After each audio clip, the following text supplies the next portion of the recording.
नमस्कार दोस्तों, विकास एनालिसिस में आप सभी का स्वागत है। और दोस्तों, आज हम सीजी टेट में पेपर 1 में पूछे गए पर्यावरण के प्रश्न को हल करने वाले हैं। तो दोस्तों, अगर आप हमारे चैनल पर पहली बार आए हैं तो प्लीज़ एक लाइक और सब्सक्राइब जरूर करिएगा। चलिए दोस्तों, इन प्रश्न को हल करते हैं।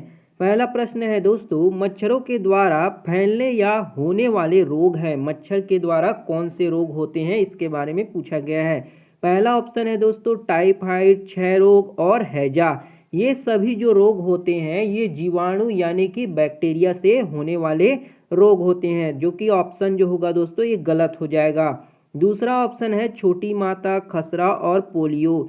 ये सभी रोग जो होते हैं वायरस से होने वाले रोग होते हैं। छोटी माता यानी चिकन पॉक्स, ये सभी किससे होते हैं, वायरस से होने वाले रोग होते हैं। और हमें मच्छरों से फैलने वाले पूछा गया, तो ये भी हमारा गलत हो जाएगा। तीसरा ऑप्शन है दोस्तों बेरी, रिकेट्स और पेलेग्रा। ये सभी रोग होते हैं जो कि विटामिन से होने वाले रोग होते हैं। बेरी विटामिन B1 की कमी से, रिकेट्स जो होता है विटामिन D की कमी से, और पेलेग्रा जो होता है विटामिन B3 यानी नियासिन की कमी से होने वाले रोग होते हैं। तो ये विटामिन से होने वाले रोग है, तो ये भी गलत हो जाएगा। और चौथा ऑप्शन है मलेरिया, डेंगू और चिकनगुनिया। ये सभी जो होते हैं वो मच्छर के द्वारा होने वाले रोग हैं। मलेरिया जो होता है वो मादा एनोफिलीज मच्छर के काटने से होता है, और डेंगू और चिकनगुनिया ये जो होते हैं मादा एडिज मच्छर या फिर इसको टाइगर मच्छर भी कहा जाता है के काटने से होते हैं। तो हमारा ऑप्शन डी जो होगा मच्छर से फैलने और होने वाले रोग, ऑप्शन डी जो होगा करेक्ट हो जाएगा। अगला क्वेश्चन देखते हैं दोस्तों, प्राथमिक स्तर पर मानचित्रांकन सिखाने से किस कौशल का सबसे ज़्यादा विकास होता है।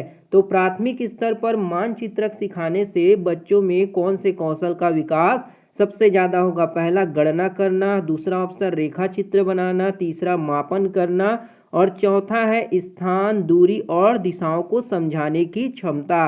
तो ऑप्शन डी जो होगा दोस्तों आपका करेक्ट हो जाएगा।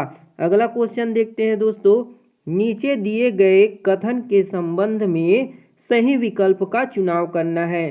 कक्षा में बच्चों द्वारा की गई गलतियां, इसके बारे में हमें सही कथन चुनना है। पहला ऑप्शन, ये सीखने में बाधा उत्पन्न करती है। ये बच्चों को समस्या का समाधान करने में सहायता करती है। ये बच्चों को कमजोर और प्रतिभाशाली वर्ग में बांटने का आधार देती है। यह सीखने में कमजोरी की परिचायक होती है। तो इसका करेक्ट ऑप्शन होगा दोस्तों ऑप्शन नंबर बी, ये बच्चों को समस्या का समाधान करने में सहायता करती है। ऑप्शन बी इसका करेक्ट हो जाएगा। अगला क्वेश्चन देखते हैं दोस्तों, अगला क्वेश्चन होगा, शिक्षक आकलन के किस उपकरण के अंतर्गत बच्चों की सीखने में प्रगति की जानकारी एकत्रित कर उसका रिकॉर्ड रखते हैं। जांच सूची द्वारा, पोर्टफोलियो द्वारा और क्रम निर्धारण पैमाना, या उपाख्यानात्मक अभिलेख द्वारा। तो किस शिक्षक जो होते हैं बच्चों का आकलन करने के लिए किस उपकरण का उपयोग करते हैं, तो वो पोर्टफोलियो का उपयोग करते हैं। ऑप्शन नंबर बी जो होगा पोर्टफोलियो इसका करेक्ट हो जाएगा। ऑप्शन बी क्या होगा, पोर्टफोलियो करेक्ट हो जाएगा। अगला क्वेश्चन देखते हैं दोस्तों, एक पारिस्थितिक तंत्र के अपघटक है, जो इकोसिस्टम है उसके डिकम्पोजर हैं, उसके बारे में पूछा गया है। पहला ऑप्शन है कि अकार्बनिक पदार्थों को अकार्बनिक पदार्थ में बदलते हैं, यानी कि जो ऑर्गेनिक कंपाउंड या ऑर्गेनिक मटेरियल हैं उनको इनऑर्गेनिक मटेरियल में बदलते हैं, ये बोला गया है। दूसरा ऑप्शन, अकार्बनिक पदार्थ को जटिल रूप में बदलते हैं। तीसरा ऑप्शन, अकार्बनिक पदार्थ को कार्बनिक पदार्थ में बदलते हैं। और चौथा, कार्बनिक पदार्थ को सरल रूपों में नहीं बदलते। तो इसका करेक्ट ऑप्शन होगा दोस्तों, जो ऑर्गेनिक मटेरियल है उनको इनऑर्गेनिक यानी कि अकार्बनिक पदार्थ में बदलते हैं। ऑप्शन ए इसका करेक्ट हो जाएगा।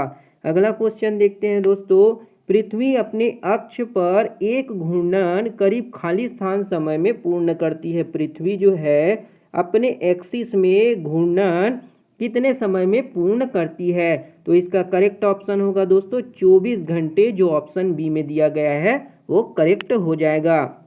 अगला क्वेश्चन देखते हैं दोस्तों, गीता रमन की पत्नी है, गीता रमन की पत्नी है देव, गीता का इकलौता भाई है। यदि ऋतु गीता की पुत्री है तो देव का ऋतु से क्या रिश्ता होगा। ये दोस्तों ब्लड रिलेशन से एक प्रश्न पूछा गया है, जिसमें देव जो है वो क्या है, गीता का भाई है, गीता का भाई है। और गीता का पति कौन है, तो वो है रमन।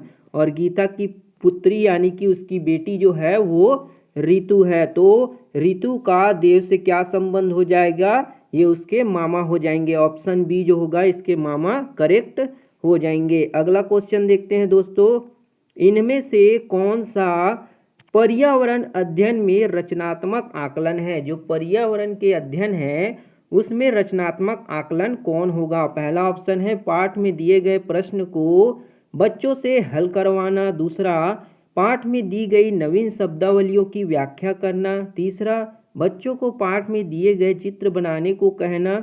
और चौथा ऑप्शन है बच्चों से क्रियाकलाप करवाना और अवलोकनों को दर्ज करना। तो यही ऑप्शन जो होगा दोस्तों करेक्ट हो जाएगा। बच्चों को क्रियाकलाप करवाएंगे और आकलनों को दर्ज करेंगे। ऑप्शन डी इसका करेक्ट हो जाएगा। अगला क्वेश्चन देखते हैं दोस्तों, इनमें से कौन सा सामाजिक और प्राकृतिक अंतःक्रिया का उदाहरण नहीं है। प्राकृतिक और सामाजिक अंतःक्रिया का उदाहरण नहीं है। ऑप्शन ए है पेड़ों को काटना। ऑप्शन बी बांध निर्माण। ऑप्शन सी जो है नवीन विद्यालय का प्रारंभ करना। ऑप्शन डी खुदाई। तो इसका करेक्ट ऑप्शन होगा दोस्तों ऑप्शन नंबर सी, विद्यालय, नवीन विद्यालय का प्रारंभ करना। ये जो है प्राकृतिक और सामाजिक अंतःक्रिया का उदाहरण नहीं है। ऑप्शन सी जो होगा इसका करेक्ट हो जाएगा। अगला क्वेश्चन देखते हैं दोस्तों, एक व्यक्ति के मसूड़े से खून निकलता है, उसे थकान महसूस होती है, यह किस रोग का लक्षण है। तो एक व्यक्ति के मसूड़े से खून निकलता है तो उसको पायरिया रोग हो गया है। क्या हो गया है, पायरिया, यानी कि विटामिन सी की कमी हो गई है, यानी उसको स्कर्वी की कमी हो गई है, जिसके कारण मसूड़ों से क्या निकल रहा है, खून निकल रहा है। ऑप्शन ए इसका करेक्ट हो जाएगा।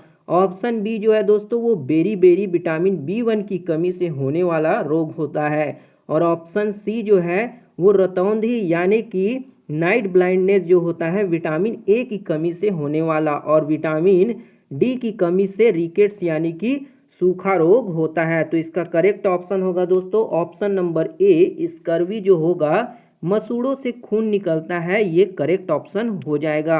अगला क्वेश्चन दिया गया है दोस्तों, निम्नलिखित में से कौन सी बीमारी रुके हुए पानी से हो सकती है। तो रुके हुए पानी से दोस्तों मलेरिया होता है। जो मच्छर होते हैं रुके हुए पानी में पनपते हैं और मादा एनोफिलीज मच्छर के काटने से मलेरिया होती है। आप सभी दोस्तों हमें कमेंट करके बताइएगा कि मलेरिया रोग की दवा कौन सी है। अगला क्वेश्चन देखते हैं दोस्तों, पर्यावरण अध्ययन में कहानियों को शिक्षा शास्त्र की तरह उपयोग किया जाता है। पर्यावरण अध्ययन में जो कहानी है उसको एक शिक्षण शास्त्र की तरह यूज करते हैं। इस संबंध में कौन सा सही होगा। ऑप्शन ए है बच्चों में कल्पना शक्ति का विकास होता है, सही बात है। दूसरा ऑप्शन बच्चों की एकाग्रता बढ़ती है, ये भी सही है।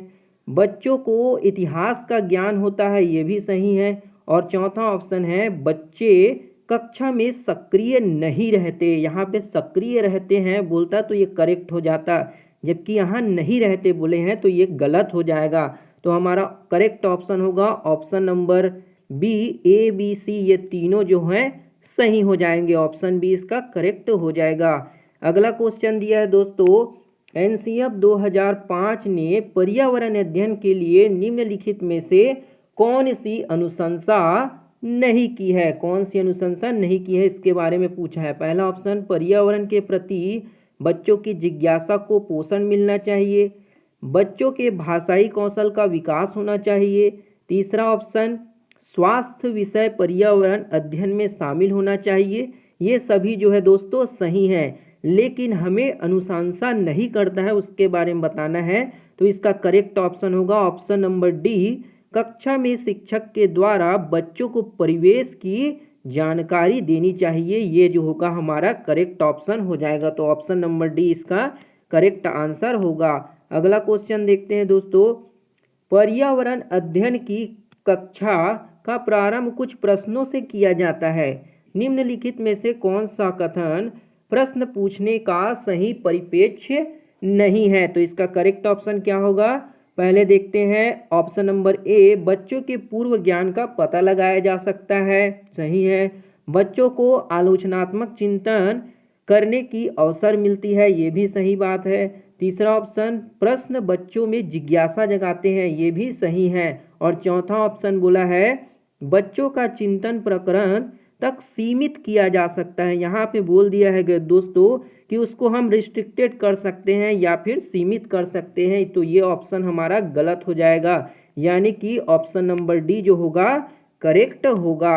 अगला क्वेश्चन देखते हैं दोस्तों, पर्यावरण अध्ययन की कक्षा में बच्चे से खुले प्रश्न पूछने का मुख्य उद्देश्य क्या है? जो बच्चों से खुले प्रश्न पूछते हैं उसके बारे में क्या उद्देश्य है? पहला ऑप्शन, बच्चों में अभिसारी चिंतन का विकास करना। दूसरा ऑप्शन है बच्चों में अपसारी चिंतन का विकास करना।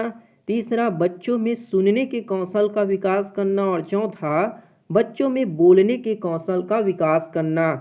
तो इसका करेक्ट ऑप्शन होगा दोस्तों बच्चों में डाइवर्जेंट थिंकिंग का विकास करना, यानी कि अपसारी चिंतन का विकास करना, ये करेक्ट ऑप्शन हो जाएगा ऑप्शन नंबर बी। अगला क्वेश्चन देखते हैं दोस्तों, इनमें से कौन सा कथन कक्षा में आयोजित गतिविधि के संबंध में गलत है? कौन सा कथन है जो कक्षा में आयोजित गतिविधि के संबंध में गलत है, उसके बारे में बताना है। तो ऑप्शन देखते हैं, गतिविधि समूह में ही की जाती है, तो यही ऑप्शन जो होगा दोस्तों गलत हो जाएगा कि गतिविधि यहाँ पे समूह में ही की जाती है, ऐसा करके बोला गया है। तो यही हमारा करेक्ट ऑप्शन हो जाएगा। उम्मीद है दोस्तों आपको ये प्रश्न समझ आया होगा। अगर वीडियो बढ़िया लगा हो दोस्तों तो एक लाइक और सब्सक्राइब जरूर करिएगा। इसका नेक्स्ट पार्ट जो है दोस्तों हम बहुत ही जल्दी लेकर आएंगे, जिससे पूरे जो है दोस्तों पर्यावरण के क्वेश्चन कंप्लीट हो जाएंगे। तो मिलते हैं दोस्तों अगले प्रश्न को लेकर, तब तक के लिए जय हिंद, वंदे मातरम।